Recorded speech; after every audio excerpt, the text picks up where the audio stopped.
Inflation in the countries that use the euro has hit a record high of 8.1%. The figure for May shows how life continues to get more expensive for many Europeans.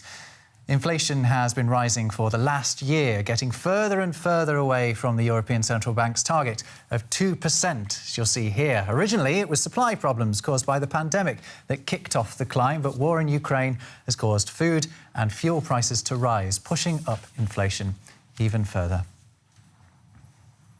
Well, to get more on this, let's speak to Chief Economist at Berenberg Bank, Holger Schmieding. Great to have you with us, Holger, as ever. I mean, how does this figure of 8.1% fit in with what we were expecting for the Eurozone? The inflation rate of 8.1% is slightly above expectations, but it does fit the overall story. For now, inflation pressures are still tilting to the upside. There is still quite a bit of inflation pressure in the pipeline from the price increases for energy, for food, and from the supply chain disruptions. For now, that is for the next few months, we cannot hope for a lot of respite. Yeah, there hasn't really been any sign so far that this is going to slow down, is it? So the European Central Bank under more pressure to act? Yes, the European Central Bank is under pressure to act, but part of the problem for the European Central Bank is that, of course, these high prices for oil, for food, also cut very much into consumer disposable incomes. Consumers have to spend more on energy, and hence they have less to spend on other things. So put differently, this is a shock that drives up prices, but it also probably hits economic growth, which now at the moment is stagnating. And the European Central Bank has to find a balance between these two things: higher prices, but slower growth or even stagnation and recession risks. So they'll probably decide to go ahead with rate hikes, but not be very aggressive to not kill the economy outright. So that's the ECB, but what about national governments within the Eurozone? Are they doing their bit to try and bring down inflation?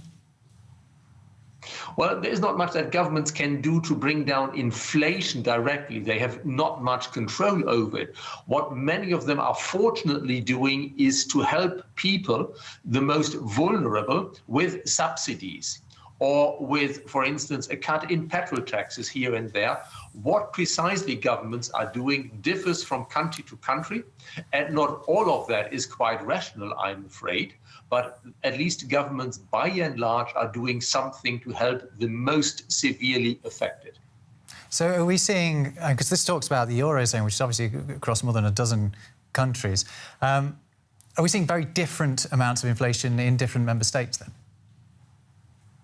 Yes, the range is very, very broad. In France, inflation remains relatively contained by the standards of other countries, which is partly because France has significant government intervention into the energy markets, also because it does use nuclear energy, for which, of course, we do not see such a spike in prices. And on the other hand, are countries where gas and oil plays a major share in the distribution of what households spend their money on. These are, for instance, the Baltic countries, where inflation rates are significantly higher than the Eurozone average. OK, Holger Schmieding, Chief Economist at Berenberg Bank. As ever, thank you for joining us. You're most welcome.